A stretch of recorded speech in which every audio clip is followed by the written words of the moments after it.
passé. L'après-midi s'écoula. Par la fenêtre laissée ouverte montaient les bruits de la rue. À un léger tintement du cuivre du chandelier sur le marbre de la table de nuit, il me sembla qu'on venait de changer la bougie. Eh ben, tout est réglé, le convoi est pour demain 11 h. Ne vous inquiétez de rien et ne parlez pas de ces choses devant cette pauvre femme. Le médecin des morts n'est pas venu encore. Je l'attendais dans une impatience affreuse. Lui verrait bien tout de suite que j'étais simplement en léthargie.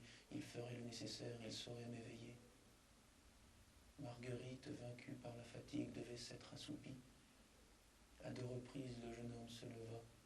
L'idée abominable qu'il profitait de son sommeil pour effleurer des lèvres ses cheveux me torturait. Je ne connaissais pas cet homme et je sentais qu'il aimait ma femme.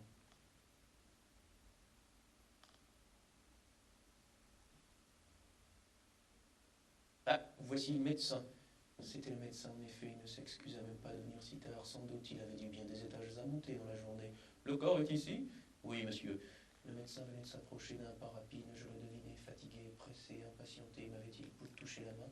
Avait-il posé la sienne sur mon cœur? Je ne saurais le dire, mais il me sembla qu'il s'était simplement penché d'un air indifférent. Voulez-vous que je prenne la lampe pour vous éclairer? Non, inutile. À quelle heure est-il mort? C'est de maladie, mort que je suis à 3 h du matin, samedi, un jour 6 après. À 6 h du matin. Une furieuse révolte montait en moi dans les liens terribles qui me liaient. Ce temps lourd et mauvais, rien n'est fatigant comme ces premières journées de printemps. Et il s'éloigna, c'était ma vie qui s'en allait. Ah, le misérable dont l'habitude professionnelle avait fait une machine et qui venait aux idées mortes avec l'idée d'une simple formalité à remplir. Il ne savait donc rien, cet homme, toute sa science était donc menteuse, puisqu'il ne pouvait distinguer d'un coup d'œil la vie de la mort. Et il s'en allait, et il s'en allait. Bonsoir, monsieur.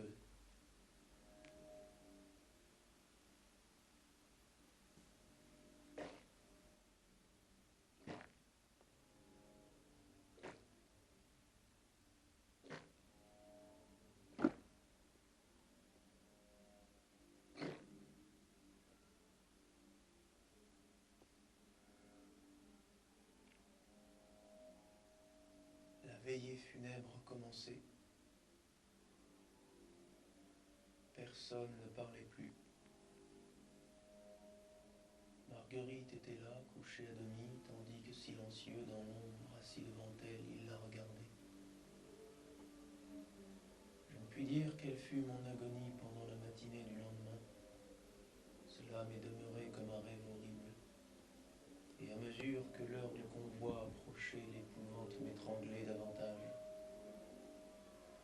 Ce fut vers le matin seulement que j'eus de nouveau conscience des choses qui m'entouraient, des personnes qui se trouvaient dans la chambre et de ce qu'on y faisait. Sans doute le voisin n'était plus là, aucun bruit ne me révélait sa présence. Il y eut à la porte un bruit que je ne m'expliquais pas d'abord. On aurait dit l'emménagement d'un meuble qui se heurtait contre les murs de l'escalier trop étroit. Puis je compris en entendant de nouveau les larmes de Marguerite. C'était la bière.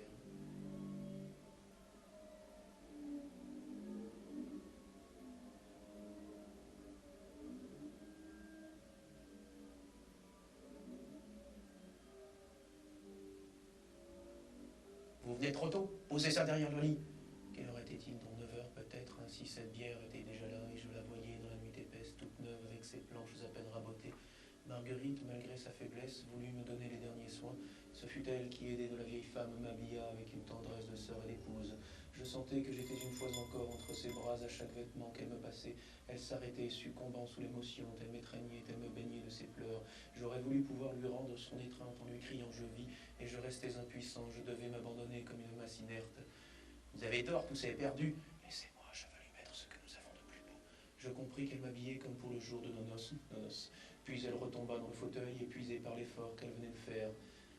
Ils sont en bas. Bon, ce n'est pas trop tôt, dites-leur de monter, il faut en finir. C'est que j'ai peur du désespoir de cette pauvre femme. Écoutez, monsieur, vous allez l'emmener de force dans ma chambre, je ne veux pas qu'elle reste ici, c'est un service à nous rendre. Pendant ce temps, d'un tour de main, ce sera bâclé. Non, non, laissez-moi, je veux rester, je resterai jusqu'au dernier moment. Songez donc que je n'ai que lui au monde et que lorsqu'il ne sera plus là, je serai seul. Eh oui, marchez donc, empoignez-la, emportez-la dans vos bras. Oh, de grâce, monsieur, laissez-moi, je ne veux pas. Il avait dû la saisir dans ses bras vigoureux car elle ne poussait plus que des plaintes d'enfant. Il l'emporta, les sanglots se perdirent et je m'imaginais les voir, lui grand et solide, l'emmenant sur sa poitrine à son cou et elle pleurait brisée, s'abandonnant, la suivant désormais partout où il voudrait la conduire. Fichtre, ça n'a pas été sans peine, allant en poupe, maintenant que le plancher est débarrassé.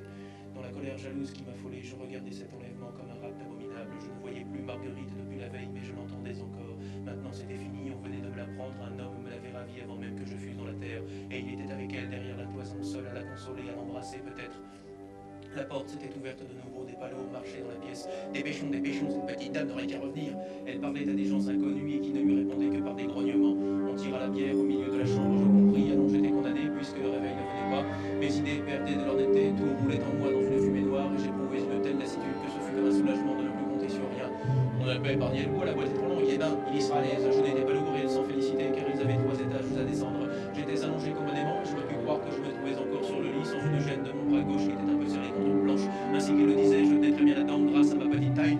Un des croque-morts cherchait partout le marteau avec des jurons. On l'avait oublié en bas et il fallut descendre. Le couvercle fut posé, je ressentis un ébranlement de tout mon corps. Lorsque 2 coups de marteau enfoncèrent le premier clou, c'en était fait, j'avais vécu. Puis les clous entrèrent un à un rapidement, tandis que le marteau sonnait en cadence. On aurait dit des emballeurs plus loin d'une boîte de fruits secs avec leur adresse insouciante.